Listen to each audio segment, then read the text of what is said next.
Hola amigos, ¿qué tal? Stuart here from Spain Speaks with an update video today. Have a bit of a chat about what is going on here in Spain. We may go into the newspapers, check out what is making headlines around the country, and then we'll go into the comment section and check out what is happening there. Bit of a sad news day today because the story of a couple of young girls that went missing with their father about a month ago in the Canary Islands in Tenerife, I think it was. One of the bodies of those girls has been found today. I believe the body was found at the bottom of the ocean, and the search continues for the other young girl and also for the father, whose whereabouts is unknown. There was some hope up until the bodies were found that the young girls might not be dead, that their father may have taken them to South America, but unfortunately that is not the case, and another tragic story of this type here in Spain. And I also read in the paper that some 39 children have been killed by their fathers over the last 10 years or so here in Spain as a way to get back at their ex-wives. Now, changing the topic, and the Spanish national football team is going to be vaccinated today.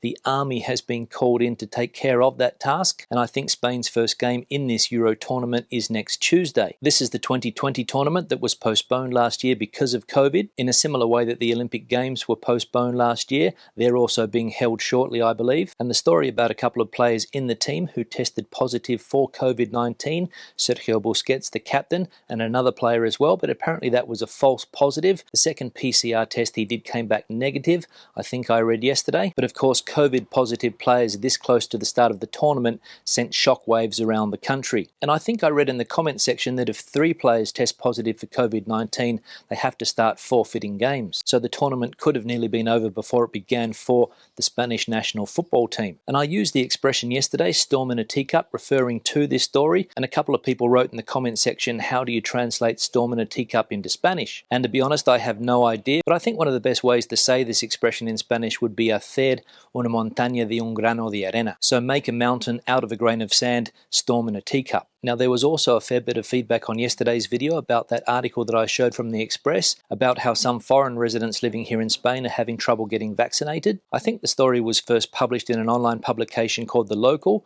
and then it was picked up by the Express because, as we know, the Express loves to publish any story that shows Spain in a negative light. A very anti-Spanish newspaper, the Express. And there were quite a few comments from other people saying that they have had no problems whatsoever getting vaccinated. But some complaints from people having trouble getting vaccinated here in Spain add fuel to that anti-Spain fire. Now, we'll go into the English version of El País because there's an article there that caught my attention earlier today, and the headline reads, "My COVID-19 vaccine is due when I'm on vacation. Will I be able to get my shot while I'm away from home?"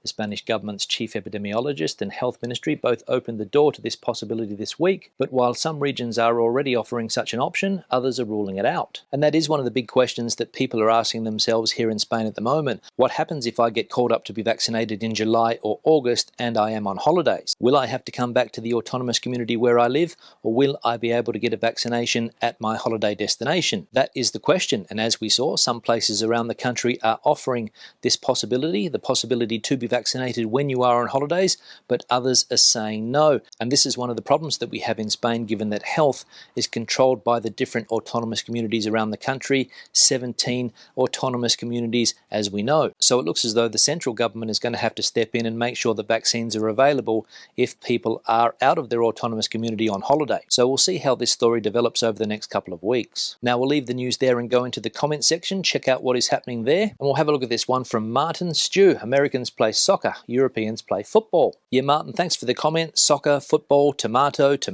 I think we all understand which game we're talking about. I know that in Australia, we normally use the word soccer because in Australia we have Australian football, and people that play the round ball game down there refer to it as soccer. I think that's also the case in the United States, possibly in Canada as well. But of course, here in Europe, it is known as football.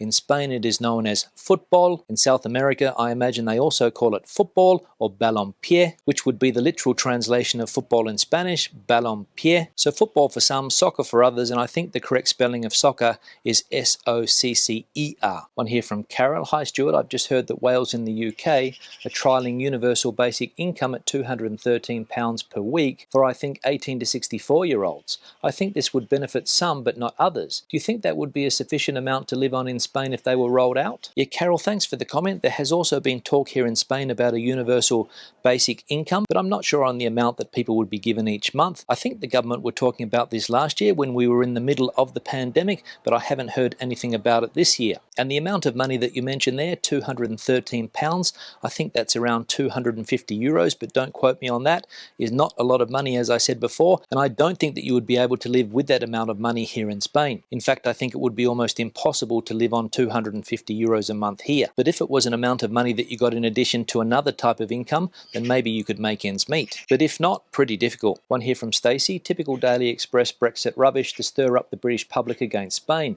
I had no issue getting my jab and neither have any other Brits I know. Sad that Wendy and her husband have not had theirs yet. She just needs to get herself registered as a Brit. She's entitled to do so, even with private health coverage. Yes, Stacey, thanks for the comment, and that's pretty much what other people were saying in the comment section, that they haven't had any trouble getting vaccinated and they don't know what the problem is with those people mentioned in the article. And it does seem to be, as you said, the typical Daily Express Brexit rubbish. But obviously they have an audience that wants to read this type of story, and they love to stick their boot into Spain at any opportunity they get. But hey, it is what it is. And finally, one here from Ivan: thank you for the video, Stu. Since people are asking you so much about travel, I suggest you provide them with official links to the information. A US traveller landing in Spain and saying I saw this on YouTube could be embarrassing. Ivan, thanks for the comment and good suggestion. I might start to leave links to all of this information so that people don't have problems when they come to Spain. But then again, I don't think too many people would be silly enough to hop on a plane without the official documentation, get to the airport and say that they saw it on YouTube in a video. But then again, you never know. On that note, I'll start to wrap the video up. Questions and comments, please leave them in the section below.